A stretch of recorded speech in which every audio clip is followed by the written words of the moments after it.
two dudes with attitudes, let's go.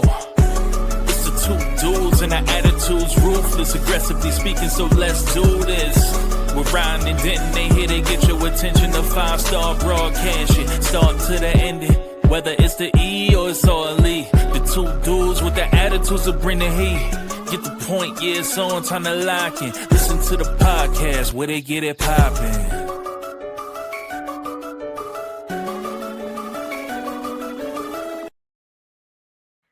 Woo! Welcome to Two Dudes with Attitudes, a wrestling podcast. And if those of you who were visually seeing it, we had a brand new intro that Ryan got put together, and holy cow, was it fire. So much fire that I paused because I was still enjoying it and had to remember that we were starting the darn podcast. But that was insane. Thank you for doing that. And thank you for joining us as always. My boy Ryan Enjoys Wrestling and MWO are here to bring you the most, biggest, popular, greatest unknown pro wrestling podcast in the world. In 2025, we're going to make it the best known pro wrestling podcast That's right. in the world. If you already ain't subscribing, hit that subscribe. If you haven't given us a 5-star, give us a 5-star. Comment and like. What's going on? It is our AEW edition. We got all things Collision and Dynamite to talk about. You excited? You pumped? Yeah. I mean, AEW had a topsy-turvy week. I thought Collision was really, really solid, and then Dynamite was really, really bad. So I think that they went the opposite of what you're supposed to do. You're supposed to turn chicken shit into chicken salad, but they turned chicken salad into chicken shit. So we'll get into it when we talk Collision and Dynamite. Yeah, you know, I just feel like with AEW now, it's like it's not the AEW that just happened where it was awful, but it's not the AEW that it started as where it's great.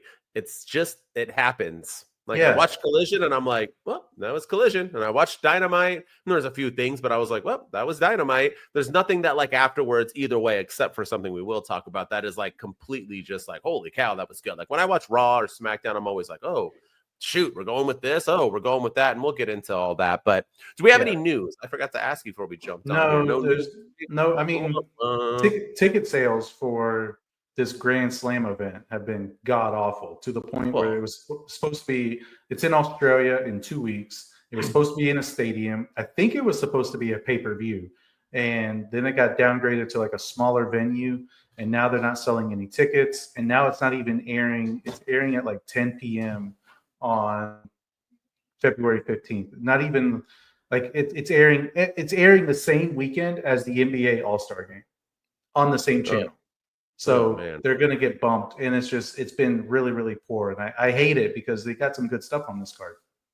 Yeah, I mean, it was supposed to be a pay-per-view, 100% it was. Yeah. This is like their big, like, you know, show other than the one in Texas, which I'm assuming is getting the same results. Yeah, they've got about 10,000 tickets sold so far. Yeah, I don't know how. Here's the thing, right? I'm not here to dog them. I just think it's so funny that on my content and everything I listen to and watch, all these AEW people who are like, no, it's not dying. Tony Khan has money. This is AEW is thriving.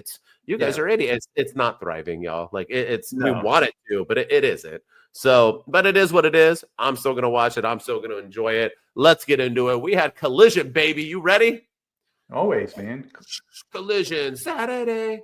By the way, do they have the two worst intro songs of all freaking time? Like, what in the fudge are you? Nothing gets me more not excited to watch men wrestle and fight. Elton John. Saturday. I'm so excited. Oh woo, and I just can't hide it. Go get him, Powerhouse Hobbs. I'm about to lose control, and I think I like it. Oh, man, I'm going to clip this part. Yeah, this is going on social media. I can't wait for John Moxley to make someone bleed. Use those scissors, Ricochet. I'm so excited. People haven't bled with John Moxley in a while, and he hasn't bled in a long time.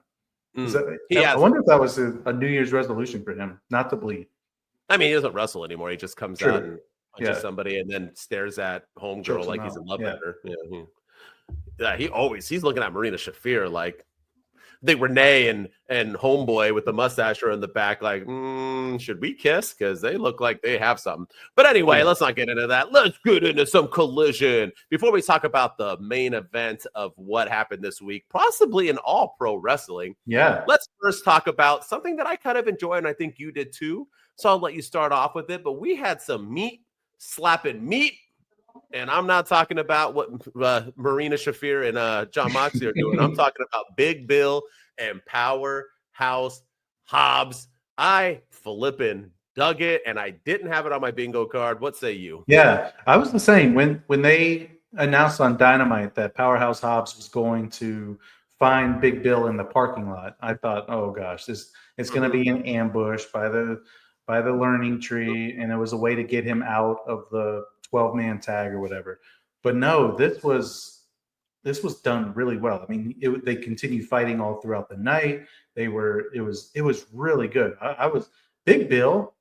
He needs to get away from Chris Jericho ASAP, because that man, now that he's healthy and he's back to, I think he's not drinking anymore, and he's doing, he's married to Lexi Nair, the backstage interviewer there. So I think he's in AEW for a while. But yeah, Big Bill's a star. They need to get him away from the Jericho group and push him to the moon. Powerhouse Hobbs showed that he can be a star. That whole segment was fantastic. I loved all of what they did. Yeah, and I'm not even mad that one of them has to lose and probably get downgraded afterwards. It was good stuff. The violence, the heat, and it's believable. Like, I believe both of these men could kick the other man's butt, and that's what makes pro wrestling sometimes great, right? I know it's a show, and you can have Ricochet fight Brock Lesnar, and Ricochet can win or whatever, yada, yada, yada, and it's like, it's wrestling. Get over it, right? But like, no, man, like Powerhouse Hobbs and Big Bill, yeah, it's believable. It's great. They're both kind of in the same stage of their career where they're trying to move up, and they're not undercards. They're both great talents. They're like more in the mid, and they're trying to work up to the top. Good stuff. And yes, Jericho and his like New York Minute now. What do we do? I don't know. Yeah, he needs to get away from him 100%. And really quick before we get into the main event, or the main attraction of the week, we didn't talk about this before, but Max Caster cut a promo, and he was backstage. I don't know why it wouldn't be in the ring. He gets so mistreated, and he's in the back, and he's talking about, his mentor betraying him and his partner betraying him and blah, blah, blah. And then he did like an open challenge to where he's going to do the greatest wrestler alive challenge, and whoever could beat him to prove that they belong with him, and so on and so on. And I'm a huge Max Caster fan. I'm a huge Acclaim fan. You know that. You can check it out. You can look back into it. But I just wasn't feeling this promo. It felt really random. There you are. It felt really random. It felt really like he didn't deliver it well. It was just kind of monotoned. I didn't enjoy it. And if this is what we have going, like, why would he have an open challenge? Open challenges aren't for randomness. They're for like titles or like, I don't know. I didn't like any of it. It really bummed me out because I love Caster. I love Bowens. I love Daddy Ass. I want them all to continue to succeed. Well, Daddy Ass is already a holiday. He doesn't need to succeed anymore, but you know what I mean? Like, I want what's best for them. And this just, I don't know. I said last week how I think he's going to fly to the moon. If this is what he has, it wasn't it. Maybe I'm off base. Maybe you enjoyed it. I don't know. I thought it was a very bland promo. Yeah, I think you're right. I think there's something to it. I think I would have enjoyed it a little bit better if it was in the ring. The fact that it was backstage just it took a lot of the luster out of it. Or put it on Dynamite too. I mean, you don't have to have everything on Collision. Yeah. And because the audience, I kind of forgot about the Acclaim, because we went Collision, Dynamite, Collision, and in between collisions, there's no Acclaim. So you have to wait a week to see him. So, yeah, I think I would have enjoyed that promo a lot better if it was done in the ring instead of backstage. I fully agree. And that might have taken it away, too, because he didn't have the crowd reaction for it. But I just wanted some fire. If you're going to be a villain, you got to have some fire. And it's so funny. So we'll talk about this on Dynamite. I used to say the easiest thing for a pro wrestler, and that's coming from someone who's never wrestled a day in his life or cut a promo. So I have literally I literally have no right to say, I have literally no right to tell anybody how to do anything. But just from history and watching, people struggle to get over as babyface and they become heels, and it's like so easy because it's easy just to be a dick, right? I just feel like it is. But a couple people right now are proving me wrong, and one of them is him, Max Caster. He just isn't coming off properly, and we'll get into the other one. But let's get into somebody who does come off well as a heel. And on Collision, we had Mariah May and Yes. Toni Storm. And those who didn't watch it, I know you did, because if you're actually watching an AEW version of Two Dudes with Attitudes, you obviously check out AEW. But Mariah May had the beat down on Toni Storm, when Toni Storm said she was giving the performance of her life. And the hardest part to play is yourself. And I don't know why I sound Scottish, but because I don't know how to do a British accent. Yeah. Who said I have forgotten? Yeah. But either way, she back to the timeless one. She got naked. Well, not naked, but she took her clothes off. She stood on the apron. She was bleeding again. Fantastic freaking shit. I'll let you start off and talk about it, but how bad are you vibing with this, my man? So I had mixed opinions. So watching it, right. I thought the segment was great. I thought the promo was great. I loved everything that they did. I thought, Toni Storm playing like that was probably the best segment I've ever seen on AEW Collision. And I'll say this, I think this whole episode of Collision might be the best episode of Collision I've seen in a long time. They told a lot of stories. Well said. Had a lot of importance and stuff. So I like that. The whole, like the Don Callis family's getting new members now, and that's how we ended the show. So there's a lot of cool things on the horizon for Collision. So I thought it was a really good show. My opinion on it is, I think that AEW made the right decision putting this on Collision instead of Dynamite. So I'll give them that. Okay. Just because you're trying to make Collision feel important, and I think they succeeded, to be honest with you, because I think this segment alone was talked about more than a lot of what happened on Saturday night's main event, or right up there on Saturday night's main event. I'm not saying it won the ratings war, because it obviously didn't, but I think this clip that was going around social media, I saw this just as many times as I saw something that happened on Saturday night. So they got people talking about AEW. So I was happy to see that. I just think that it's a little too soon for Toni Storm to transition back into Timeless. I think that this is just my personal opinion. I don't know where they're going with this story, but I feel like it was just too soon. I wanted her to turn Timeless like later on in this year, maybe become her lackey the way Mariah May was hers. But I understand they have a pay-per-view in Australia, Toni Storm's hometown, and they got to do something to sell tickets. I also think it's too soon to take the belt off Mariah May, and I kind of feel like that's the direction they're going, is to put the belt back on Toni Storm. So that's why I had mixed opinions on it. I thought the segment itself was great. I loved it. It's the best thing I've seen on Collision, maybe one of the best things I've ever seen on Dynamite. And I just think it was done too soon, and I really hope it. I don't know how I feel about them potentially taking the belt off of Mariah. I fully agree. Mariah May can be the greatest women's wrestler in AEW history, and she should be. Here's the thing. She has every single thing you need to be a pro wrestler. Number one, visually, she's the most gorgeous thing you can look at, male or female. She is just that person. She's on the damn screen, and I'm not trying to be any kind of weird. She's a scene to be seen. It's just visually the greatest. Secondly, she can cut a promo like anybody, and she cuts a promo exactly how she should be. She's a vicious ass chick who cuts them viciously. The things she says, the way she delivers it. For instance, when she told her about like the blood shit and all that stuff, you can feel it. She's great. And then thirdly, she is a dynamite in the damn ring. She can wrestle with anyone. She has great matches. She's literally the perfect package. So yeah, I agree with you that it was done too early. I don't agree it should be on Collision, only for the fact that she's never on Dynamite, but then, they countered that up. They put her on Dynamite. We could talk about it. She basically was on Dynamite, cut another fire promo about how she don't care. Toni Storm ain't a real person. She don't give two shits. So at least they put her on it. But even her just being on Dynamite felt like a big deal, having her on there. She is just the perfect what you need. But yes, I agree 100%. It was too soon. This is not a pay-per-view anymore. You cannot have the title drop on. And I know you can, and it'll be a big moment. People are complaining about Saturday night's main event and how no titles changed, but I don't agree. I think they should have let it cook a little bit more. And I think they should have had Toni to play the biggest part. You had to do it more for a month. You know what I mean? For 3 months, maybe do it at All In. That would have felt like a bigger moment, but it doesn't take away from the moment. Just because I feel like, or you feel like it should have been later, doesn't mean.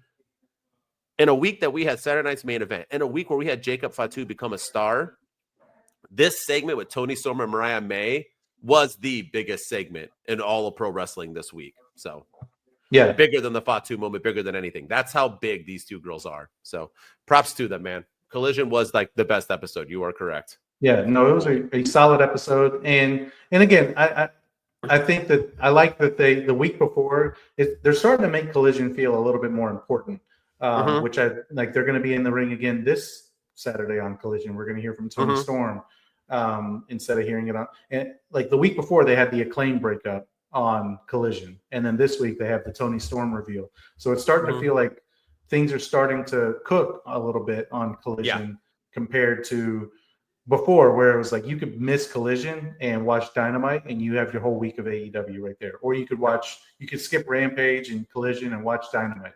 And now it's like you have to watch Collision to understand what's going on Dynamite. So props to them. Yeah, correct. All right, let's get into it. Some Dynamite. I'm so excited. And I just can't hide it. Woo! I can't wait to watch Will Ospreay and Kenny Omega get destroyed. Woo! Anyway, we opened up Dynamite with Kenny Omega and Will Ospreay getting destroyed by none other than the Don Callis family. And the reason why I'm bringing it up, because maybe I was deaf during this moment. Maybe I don't know anything about pro wrestling reactions.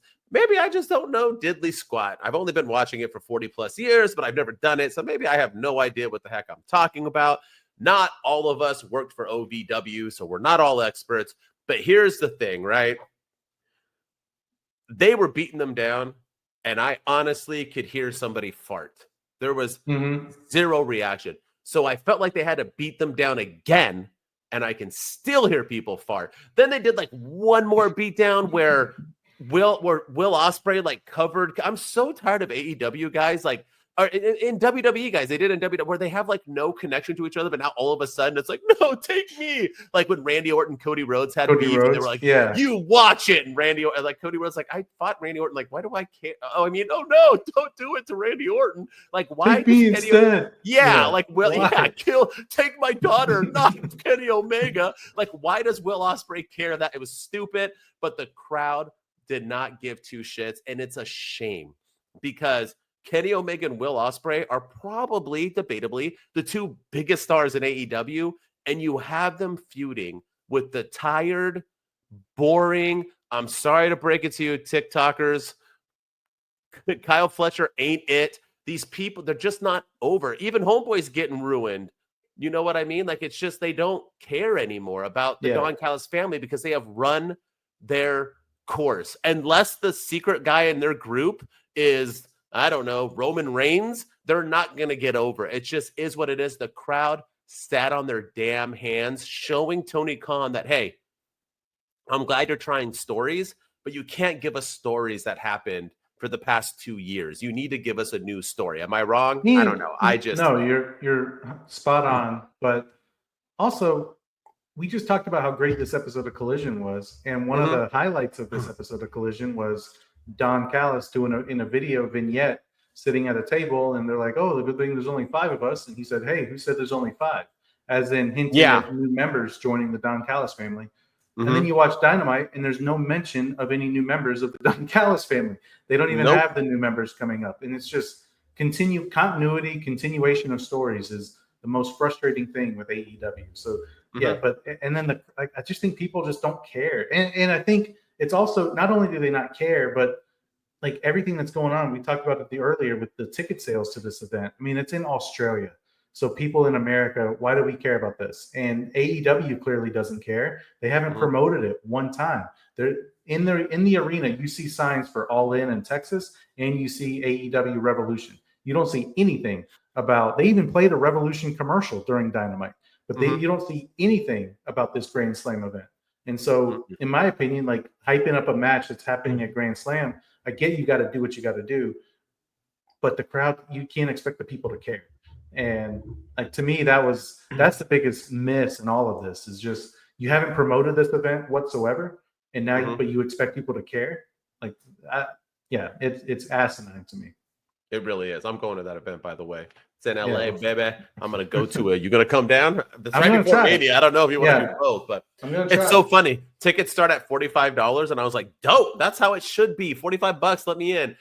Floor seats, $1,500. I'm like, no one's paying $1,500 to watch AEW. For an AEW show, $1,500. Yeah, I was like $1,500 for floor seats. Like I get WWE now. It's like $10,000, but bro, your floor seats need to be like 300, not no 1,500. Yeah. Like, what are you? Stop. But I'll buy some midsection rows. They're probably like $90. Buy 2, 180, whatever. If you want to come, whoever wants to come. Yeah. Let's do it. But yeah, all right. Let's get into some more. Let's talk about Double J. I'll let you start it. Double J, you know everything that happened. Yeah. Let me hear it.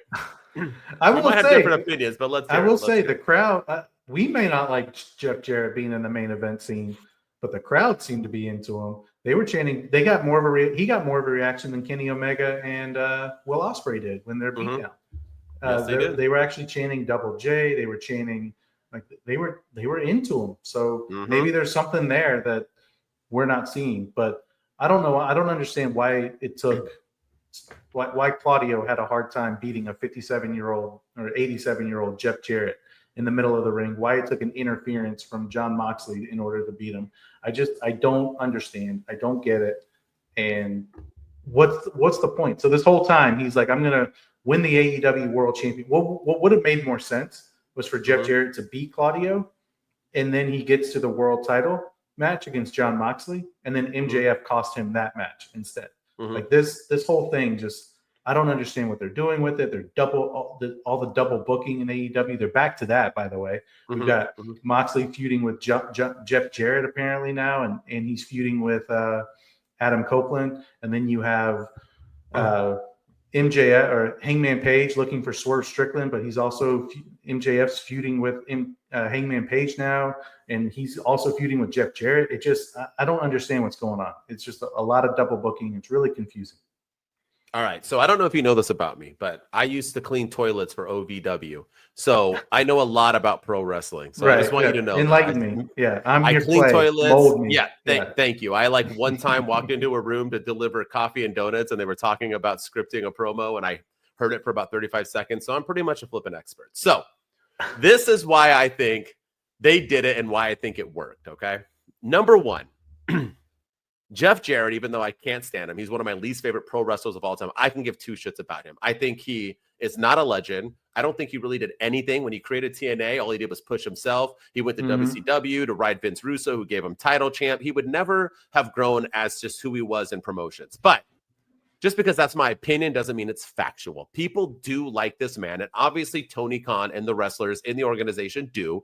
And they want him to have a good send-off. So how are you going to give him a good send-off? He's 57 years old. Right? He's not believable to beat anybody. So how are you going to do it? You have to give him sympathy, right? You got to have people feel sorry for him and want him to be able to the Rocky Balboa. You know what I mean? Storyline 101, Rocky Balboa. So yes, Claudio had to cheat against him, which is the stupidest thing when you look at them, age, build, and everything. But Claudio's also in a crew right now called the Death Riders. He is a heel. Let me just enlighten you once again. I one time went to a live event and I smelt The Rock backstage. So I know a lot about pro wrestling. Okay. I know a lot. I smelt him. That educated me a lot. What he was cooking? Oh, I smelt what he was cooking and it was good, baby. But anyway, so Stone Cold Steve Austin at a time was the biggest, most baddest man in the planet ever. All he did was kick ass and take names, right? 100% was afraid of no man. He beat up his boss while he was hooked up to an IV with a bedpan. This man had no fear whatsoever. Then one day, Vince McMahon woke up and turned him heel. And what became of Stone Cold? He became a coward, a pussy, excuse my language, a fraidy cat. He had to cheat to beat Kurt. He was afraid of Kurt Angle. He was like hiding from him, cowering, this and that. And it was like, huh? You want to know why he did that? Because he's a heel. No matter who you are in the world, once you become a heel, you become that person. So that, in my opinion, is why Claudio was able to cheat, because the Death Riders right now are the biggest heels in the game. They're trying to pee people off because they're failing as as a group. So they had to do that. Secondly, he got cheated out to lose. So Double J now has sympathy. Then MJF came out and clocked him in the face. So he gets more. So now you have this guy that probably isn't believable, and maybe a lot of fans don't want to root for him, who now might root for him because they're like, hey, these Death Riders, and he could have beat Claudio, who should beat him, and now that guy even had a cheat. So Jarrett could have beat him, and now MJF has a cheap shot him, so he could probably beat MJF too. Let's go Double J. And the crowd reacted to that, and it worked. For once, Tony Khan does proper wrestling booking 101, and I'm not saying you're crapping on it, but then the world crapped on it. They're like, this is stupid. Double J, like you're fine. they're running with it. This is the gimmick they're doing, whether we like it or not. At least he's doing it right. And that is my donut, rock smelling, toilet cleaning view. It's a good perspective. And like you said, man, the crowd was into it. And that's all that matters at the end of the day. They were more into that than they were the closing of the show and the opening of the show. So I think that's all we need to know. And is Jeff Jarrett going to win the title? No. But the way they're doing this is good. And if the crowd's digging it, then give them, to quote a former wrestler, feed them more. Give them more. One of the best of all time. He's going to have the Rocky moment where he's finally going to get that title shot and he's going to just about win and lose it at the very end, but gain the love and the respect because he put it all in, like in Rocky 1. I'm telling you. All right, let's get into two things that 100% did not work and are not getting over. I'm going to let you start. We're going to talk about a little bit of Ricochet and a little bit of Mercedes money. You can go first and I'll go because I feel like some people think we're missing on one of them and not on the other, but let's say you. Yeah, I just don't get what they're doing with Ricochet. That whole the backstage interview with Renee was, I don't know if he's just socially awkward or what, but he was just like, I'm not dressed for the occasion. I look like an imbecile and I can't talk to you like this. And it was just really strange. And then he was like, we're going to do this in a formal way. And then the stipulation that if Swerve interfered in the match, then their match next week would be canceled or something, or like, so Swerve couldn't be in that was dumb. And then Swerve comes out immediately after the match. We're like, again, we got to talk about the camera angles of AEW because where was he? Where did he come from? Where was he? Did he come down this? Because all of a sudden he's got a chain and he's pulling Ricochet out of the ring, and Ricochet has the scissors, and it was just this. It's not working for me. I wanted to like it. I thought like maybe a dastardly heel Ricochet could change the trajectory of his character and his gimmick. It's not. I don't know if he needs a mouthpiece or if he needs just to be the villain and let somebody speak for him. I don't know, but this whole thing just is not working for me. I don't understand what direction they're going with it and why it's happening. And I mean, Swerve, man, he's the best thing that's happening in AEW right now. And I feel like he's being relegated to this stuff with Ricochet. I feel like this stuff with 100%. Ricochet is hurting Swerve more than it's helping him. So I just can't get into it. I fully agree. Now, Mercedes Moné, jump into it, and then I'll respond.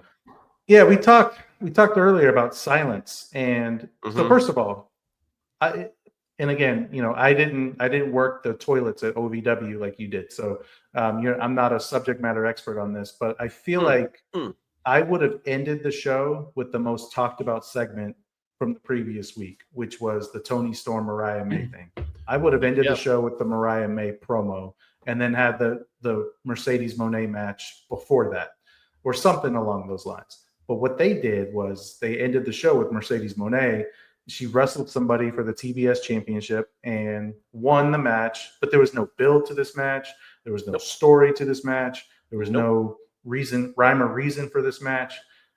And the crowd, yet again, did not care. It was crickets in the arena. You could talk about hearing farts. You could hear farts. You could hear sneezes. You could hear coughs. You could hear everything. As you cough right now into the, that's. I didn't mute. Darn it! I thought I muted. No, I heard it. I you were quiet. I saw you doing it. But, got it. But it was silence, and it was not a good way to end the show. Yeah, so let's start with Ricochet. 100%.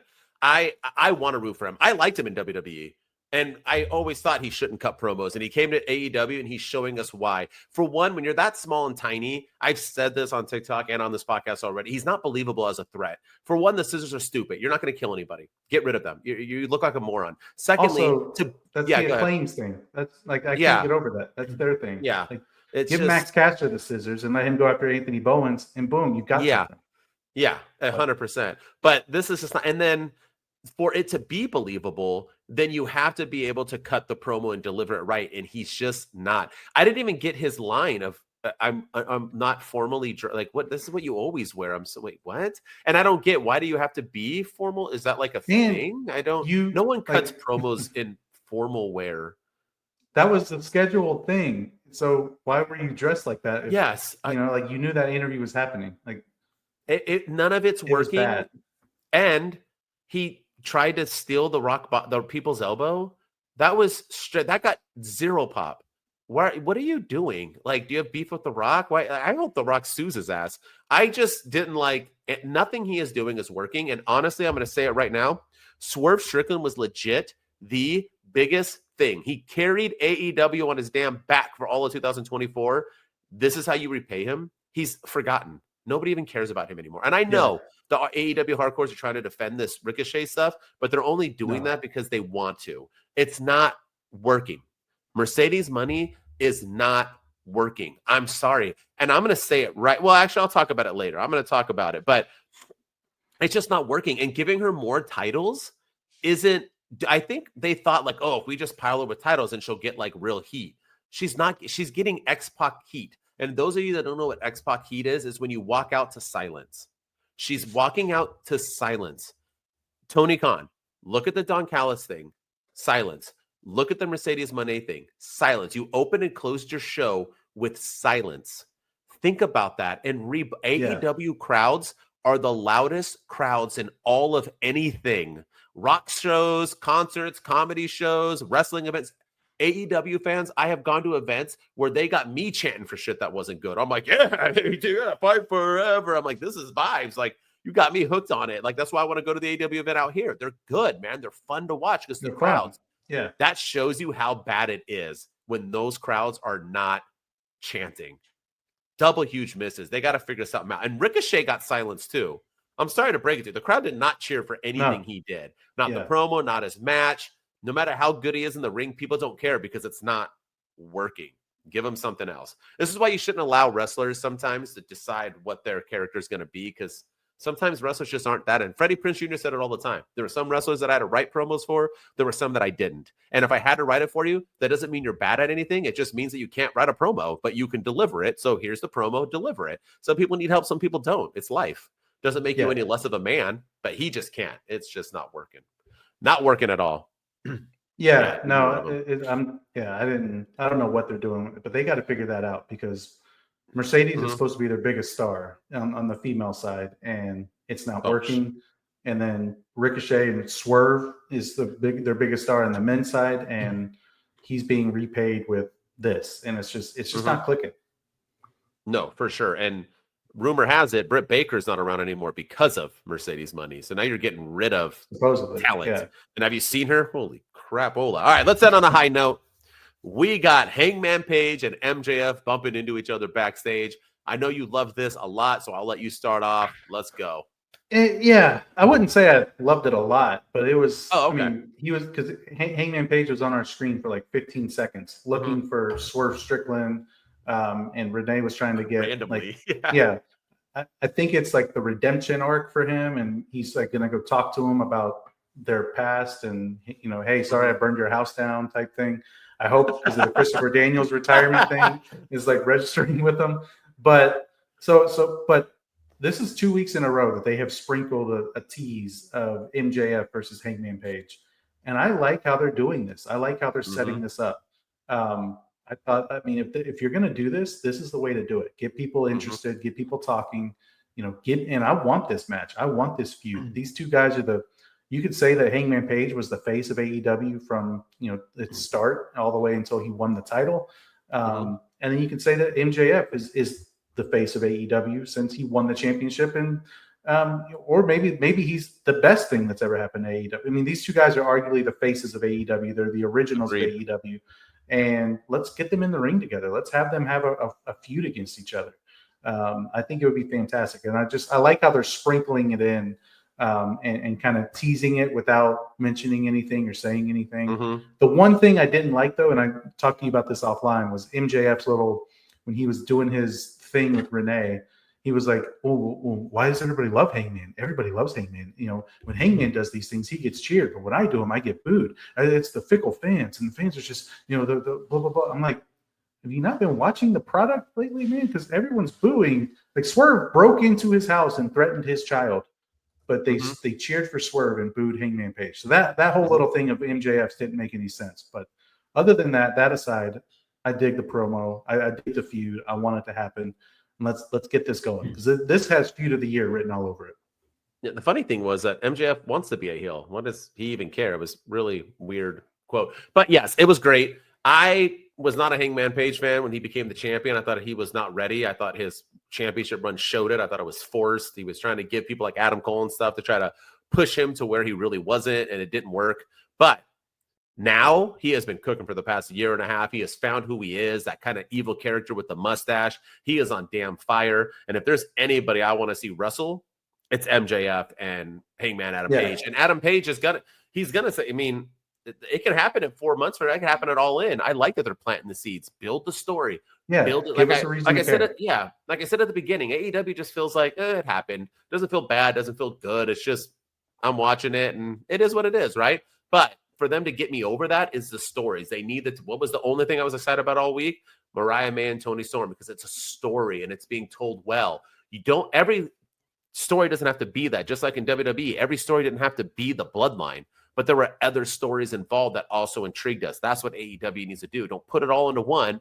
Now build the other ones. The Death Rider thing ain't working right now, so build other ones. You know what I mean? Get those other stories going. I like that they're doing this. I truly do. And I'll be excited to see them go. Best out of 3, hopefully.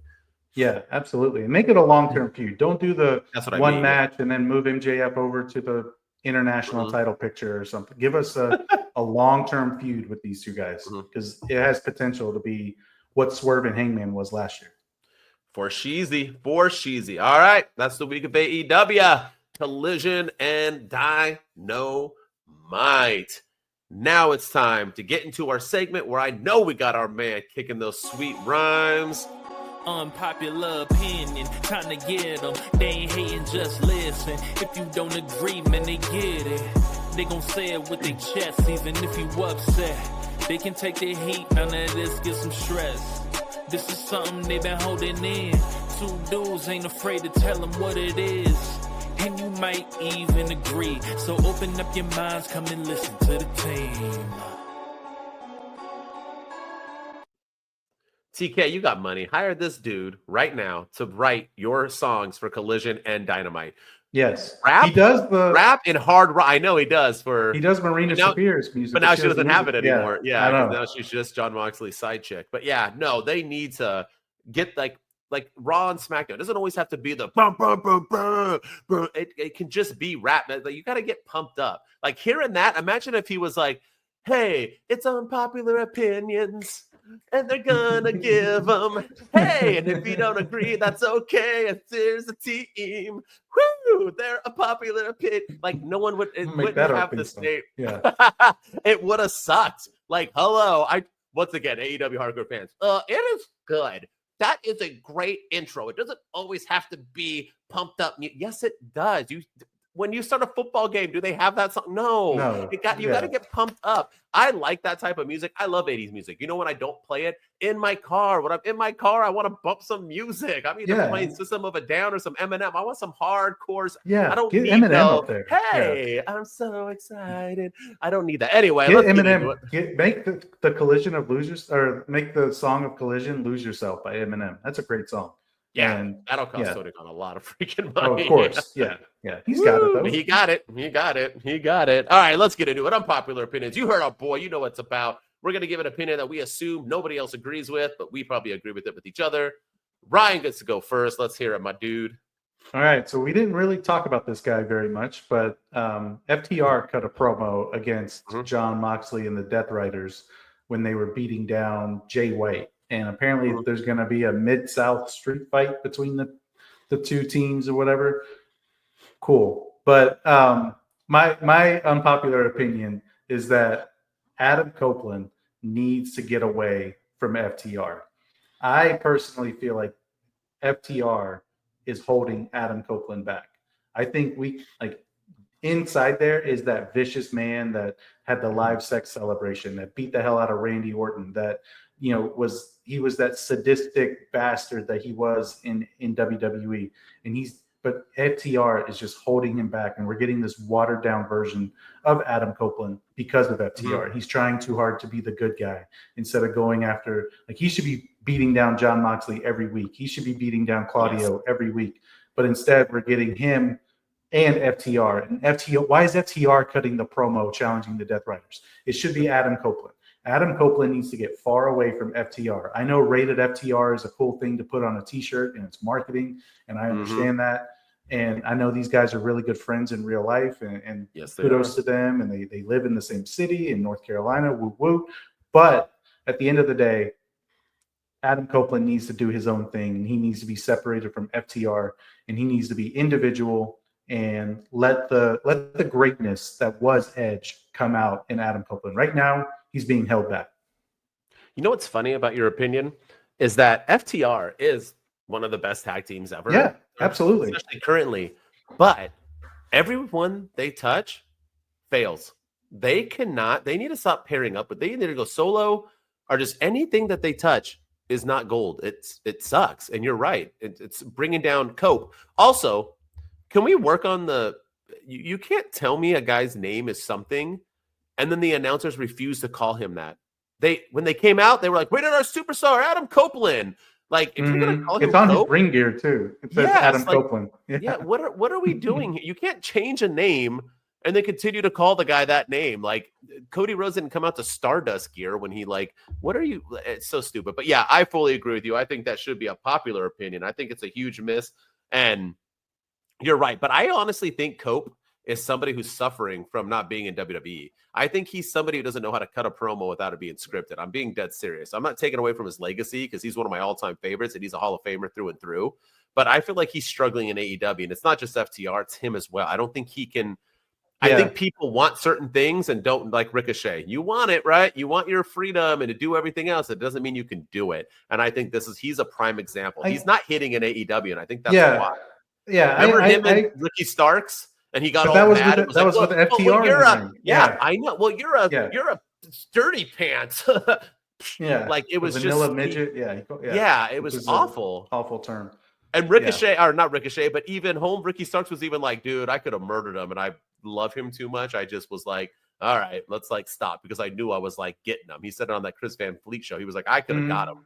I could have torn him to pieces, and I didn't. And he probably could have, but all right. Yeah. Good call. Good call. I want to talk about, we talked about her, but my unpopular opinion, and it's only unpopular because I feel like people are going to say you can't take away from what she has done, but I'm going to say it. I think Mercedes Money is legit ruining her legacy by being in AEW right now. It is ruining her legacy. And I truly mean that. It happens. Some football players do it. Basketball players, they move on to a different team and then they're just not good anymore. Or boxers box too long, or UFC fighters fight too long, and it just ruins their legacy. People don't think of them as the all-time great anymore. You know what I mean? Like if Khabib would have kept fighting in the UFC and started losing, he wouldn't be remembered as what he is now, right? I feel like Sasha Banks was it, man. She was considered top 3, top 5 on everybody's all-time list. I think right now, if you pulled out a survey and we said top 5 female wrestlers of all time, top 10, I guarantee you she's not on it. I truly think this run is so, and the crazy thing to me is that it's her legacy. So she could do whatever. I don't have any, my opinion means diddly squat, but to care more about money and having freedom compared to what you've done, because in my opinion, it's like football players, right? Where people go like, oh, you're a bench warming quarterback, who cares? Like, you're making $2 million a year to sit on the bench, go F yourself. It's because people who get to that level of talent want to show their art. They want to show their talent. They're not happy with just collecting a paycheck. So in my opinion, Mercedes Money would want to, that's what she's working. She's not working for money. She should be working for literally her legacy. That's what you're fighting. The money's already there. So now you want to don't you want to etch it in stone? Don't you want to be the Charlotte Flairs? Don't you want to be the Trish Strattuses, the Becky Lynches? She's not even a Britt Baker right now, bro. She's not even Mariah May. She's not them. It just is what it is. And I truly think it could be a hot take. It could be whatever. And I'm not saying it for that reason. I truly think if she ended her career in AEW, she will not be remembered as the top 10 best of all time. And when she went into AEW, I think she was top 5, top 3 on a lot of people's list. Yeah. That's what I'm saying. It also feels like the women in the other companies are stepping their game up. and Mercedes Moné on the other hand is going down a level, and so I completely agree. I think her legacy is hurting right now. She's struggling. They got to put her in a story or something. Just stop these random matches that she has. Like, give me a reason to care about her character. Give me a reason to care about her. Give us a story. Her versus Britt Baker. I love that. They had a story going into it at All In. You had the girl who calls herself DMD versus CEO, the gimmick stealing stuff. Like, it was all good stuff.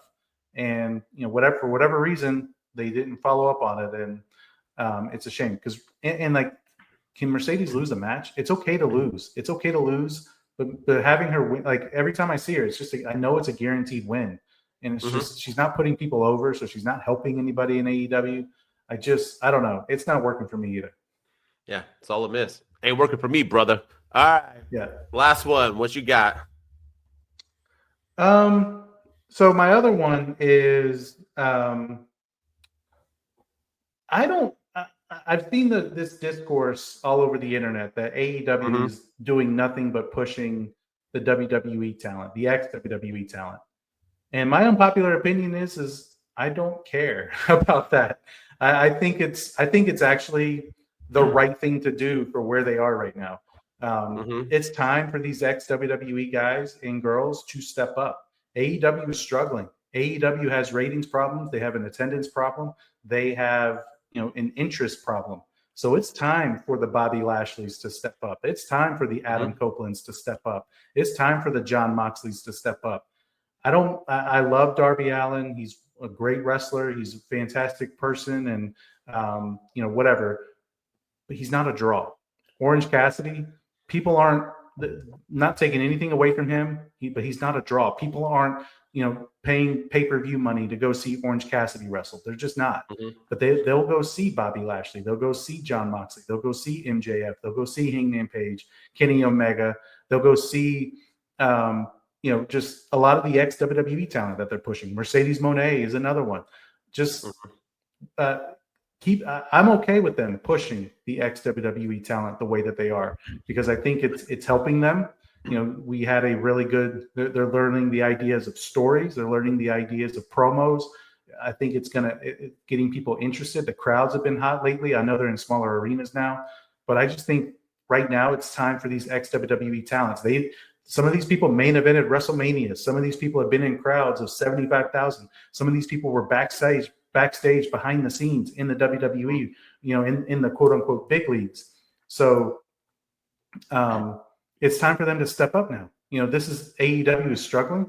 So let the ex-WWE guys and girls step up and show what they can do to help the company thrive. Yeah. Yeah. Well said. I agree. I agree that the WWE, it does. I also agree we need to stop calling them ex-WWE guys, because I agree with that too.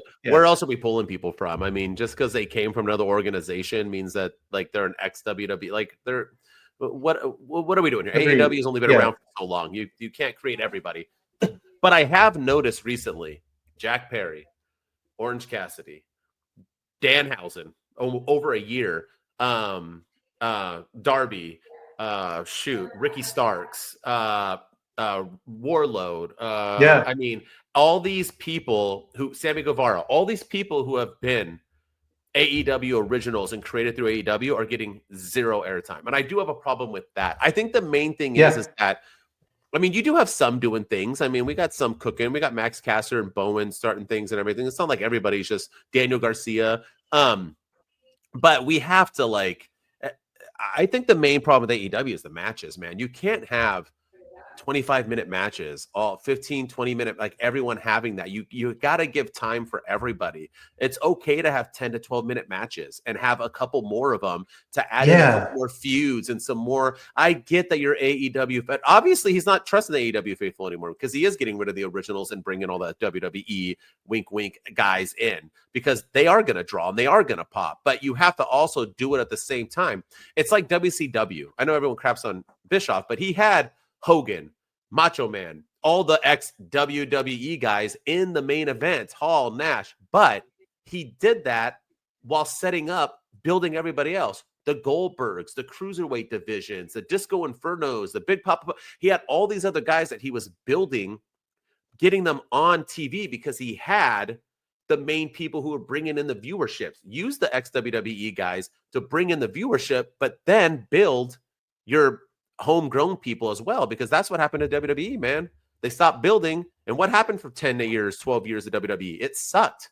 There was no product lack. Now they're building people. Now we have the Gunthers and the Logan Pauls and the everybody else, the Damian Priest, these people now who are becoming stars because they have built them up, Daddy Doms and so on. So even Rhea Ripley's a thing of that. Like this is what you got to do. And I think that's what you need to do. I don't care about pushing, but if you're going to push them, use them to get your other ones over as well. I'm all for them. Yeah, I want them to build stars. I want them to have their own original talent. And I mean, what they've done with Swerve Strickland is fantastic. I mean, he was a nobody in WWE and he's somebody in AEW. Yep. He's probably the most popular act. So I don't even count him as an ex-WWE guy because they didn't even use him. So he was a lackey, if even that. So what they've done with him is fantastic. So, but yeah, I'm all for them building new stars. But at the same time, like I know everyone's like, oh, all they do is push the ex-WWE talent and give them championships. I don't care, like because that's what draws. That's what people are interested in. I'm sorry, like it just is. Yeah, if you're going to tell me Edge isn't going to be a star being the world champion and put butts in seats, you're freaking out of your mind. If you don't believe me, look at CM Punk when he was there and look since he's left. So Collision was doing 1 million views. Collision was doing 1 million views. Just think about that. That wasn't that long ago, guys. Just think about that. Exactly. All right. My last one. You ready? Let's get this going. I already talked about it, but I'm going to say it again because I think it is unpopular. But I truly think Swerve Strickland is being wasted right now. I think it's a shame. And I think they do this with their AEW champions all the time. They lose the belt, and then they kind of just disappear. They're not really a thing. MJF did it as well. He lost his belt, and what has he done? He's just kind of running around doing nothing. I mean, Swerve Strickland, you're using Swerve Strickland to get over Ricochet. And the thing is, it's not working for me, brother. Like, Swerve should be doing so much more. And you have Swerve Strickland facing Ricochet. Who's Ricochet facing on Dynamite, by the way? Not Collision.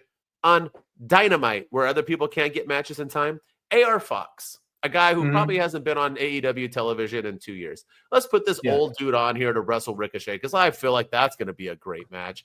Yay. And even if it is a good match, who cares? It's AR Fox again. This is not... You're going to tell me that Ricochet beating AR Fox is going to make me convinced that he's going to beat Swerve Strickland? Like, they're just not on the same levels right now. And I don't think Swerve Strickland's done, but I just think currently he is being wasted. And after this Ricochet thing, they need to get him. What happened with him in the Hurt Syndicate? That makes sense. That's putting him in an important thing. Have him feuding with Bobby Lashley, man. That's like apparently money. There were creative differences between the two. That's why they're not working together anime. Get over it. There's creative differences in WWE every day. You're a freak. There's creative differences at my job every day, but I do it. Yeah, dude, that's stupid. Be a man, Tony Khan. You tell them, no, you're wrestling and this is the way we're going. You don't like it, get the hell out of here. Like, that's what you need to do. Like, they need to do it. So if that's the reason, that's stupid. Super stupid. That's like, what the church Oh, well, you know how much I believe Sean Ross. Sean Ross Sapp just put out a whole bunch of garbage just recently. I was like, I don't believe any of this nonsense. He's like, Cody and them are not going to happen at all. It's not happening. Cody and CM Punk are not going to wrestle at WrestleMania. But if they do, it's purposely because I said this and that they changed the plans. He like wrote that. I'm like, you are a moron. Stop. Stop. I know. And the people buy into it, like, blows my mind. Blows my mind. They're not journalists. They're not. They're us with a bigger platform. That's all they are. They're Santi with a bigger platform. That's all they are. People who go on and give an opinion. They are not journalists. Let's stop pretending. Anyway, but that's my thing. I think Swerve's being wasted. And I think it's going to hurt him a little bit. I think it's taking away his luster. The crowd didn't really cheer for him either, man. They got a little pop, but not what he was getting. He was their biggest star, dude. Once again, you're not even playing his song anymore. Like, I don't know. It's not working for me, brother. No, that's fair. And I don't understand what they're doing. But hopefully they can. I feel like it's a lot of this is because they're in this rut right now because they have this show that nobody gives a crap about in Australia, and in 2 weeks. And I think once that show's past them and behind them, then they can start focusing on Revolution and everything else. So hopefully that's what they're doing. But yeah, you're right. It's not working. It's not clicking. They got to do something. I agree. All right. It's time for our weekly segment that we need our boy to write a song for Sheezy. We do need this a song every week. for sure. We are doing our least valuable and most valuable dude or dudettes for the week of AEW. It doesn't mean we hate you. It doesn't mean we don't like you. It just means you were booked incorrectly this week. As always, we start with Ryan. Who is your least valuable dude or dudette of the week? I am going with none other than Mercedes Mone, the TBS champion. Just, she had a match that nobody really cared about. She had a match and the crowd there was no reaction for her after that. And to me, like, that's the main event. That's how you send people home. I mean, the match was fine. It was nobody's knocking her ability in the ring. Yeah. It's everything else. And yeah, the crowd was silent. We talked about this enough already, so I won't say too much about it, but that's how you sent the crowd home, was into silence. Tony Khan needs to buy rights to the song "The Sound of Silence," because that's what we heard at the conclusion of AEW Dynamite, and it was because of Mercedes Mone. People just don't care. People aren't invested in her. I hate it, but it's the truth. So she's my LVD of the week. Good pick. I was going to pick Ricochet again because I always pick Ricochet, but I didn't want to pick on him this week. I'm actually going to go with one of my favorites, and that is one Max Caster. I touched on it, but I thought this was a huge miss. And even if it wasn't his fault because it was a backstage promo, he still could have given some oomph into it or some delivery. I know the guy knows how to cut promos. It just wasn't it for me, brother. Didn't work for me, brother. I don't know why that's stuck in my head. But I listened to 83 Weeks too much. But yeah, it just didn't. It didn't click for me. I didn't like it. And I thought that was a huge miss to get him going. He was cooking on the other one when he pulled out the thing. But even that segment was clunky. I feel like this has not been a hot start for the Acclaim breaking up. Yeah. And they haven't touched it. Like, what's up with these groups? Like, breaking up, but not getting physical. I don't understand. Yeah. Like, the New Day and Big E. Maybe I can understand that one because Big E has a broken neck. So he may not be able to take bumps. But now you have the Acclaimed and, oh, guys, we're not going to be together anymore. Okay. Oh, well, I'm going to side with Billy Gunn. Okay. Like, that's how they broke up. And it's just like, there should be a little bit more oomph and a little bit more physicality to it, in my opinion. At least a nut shot. Jeez. Something. That's like the go-to. A clothesline or a nut shot. Those are the two, or a chair. Those are your three go-to betrayal moves. And give him the scissors. Get him out of Ricochet's hands and give him to Max Caster, because that only makes sense, right? Like, I don't know. Yeah, but you can take him from Ricochet. He's a pussy. Have you not noticed him? Yeah. Yeah, Ricochet's like, literally his character is like, oh, I'm afraid. I don't want. We're gonna have a match that if I win, we don't have to wrestle. Yeah. Huzzah! All right, I'm so excited. All right, what's up? What's your most valuable dude or dudette of the week? I'm going Toni Storm, Mariah May. I think that's both. Yeah, I'm going because that's a hard segment to follow up. First of all, if they had just ended that segment on Collision with the Mariah May promo, yeah. But with that, if they just ended that segment with the Mariah May promo on Collision, it would have been fantastic. But then they added the timeless reveal, and that was fantastic. It was so well done. It got people talking. Like I said, people were talking about this on Sunday morning, in addition to WWE's Saturday Night Main Event. People were digging this. People loved it. It was being shared all over social media. It's probably one of the best things AEW has done. And then the follow-up, which I always kill AEW for, is the follow-up to things. I thought their follow-up was perfect on Dynamite. I wish they would have had Toni Storm on there, yes, but getting Mariah May cutting that promo and talking about, oh, you said, were you playing yourself when I cut your face open with a shoe? Were you playing? Like, she was just going down all these things that Toni Storm was doing when she got the upper hand on Toni Storm. Were you playing yourself when I walked out of Wembley Stadium with the AEW Women's Champion? It was beautiful. It was well done. It was excellent. She's fantastic. MVDs of the week, Toni Storm, Mariah May, because they got everybody talking about AEW. Nice. I'm going just Mariah May. One, just because not because how beautiful she is, but because she got the play on Dynamite as well. So she did a little bit more than Toni. Toni's delivery was phenomenal and it was great. And yeah, you doing both makes sense. But Mariah May, I just felt like she half carried that one too, with the beatdown, with what she said about her bleeding and how she nothing. Yeah. And then she came on and cut the Dynamite one about how Toni Storm's not even a real person. She's fake. She doesn't care. She did all this to betray her. She's not afraid of her. It just everything about it. Mariah May was cooking this week. Woman is a star. So I'm going to give it to Mariah May, a little bit over Toni Storm, but I'm sure Toni Storm will have a great promo tomorrow on Collision. So yeah. No, I can't wait for I can't believe I'm saying these words, but I can't wait for Collision on Saturday to see Toni Storm. Are you so excited? I just can't hide it. Woo! I'm so scared. All right. That's our AEW episode, y'all. Two Dudes with Attitudes, a wrestling podcast. Like I said, you ain't subscribing. Why not? Get to it, y'all. Get to it. As always, I am MWO. You can catch me at my_wrestling_opinion on all social media devices. I don't get views, but I put out great content, so check it out. Check it out. And with me, as always, is the brains of the project, Mr. Ryan Enjoys Wrestling. Go follow me on all the social media platforms as well. I don't post a lot, but I do get views whenever I do. So go on there and follow me on TikTok and Instagram and all those other social platforms. And then go follow us on TikTok at Two Dudes with Attitudes. And we're on X at Two Dudes PC. We're on Twitch at Two Dudes_with Attitudes. And I'm working on creating a Instagram account for us now that we've got some things working behind the scenes. So a lot of good things on the horizon for us this year, but we're gonna blow this year up, man. We're getting big, and we're gonna, like you said at the beginning, we're gonna be the best known podcast out there instead of being unknown. Heck yeah. Instagram, look out for those bikini pics, y'all. Let's go. Right. Two Dudes Wolfpack. We out. I'm so excited. Two dudes with attitudes, let's go. It's the two dudes and our attitudes, ruthless, aggressively speaking, so let's do this. We're Ryan and Denton, they here to get your attention. A 5-star broadcast, shit, start to the ending. Whether it's the E or it's all E. The two dudes with the attitudes that bring the heat. Get the point, yeah, it's on time to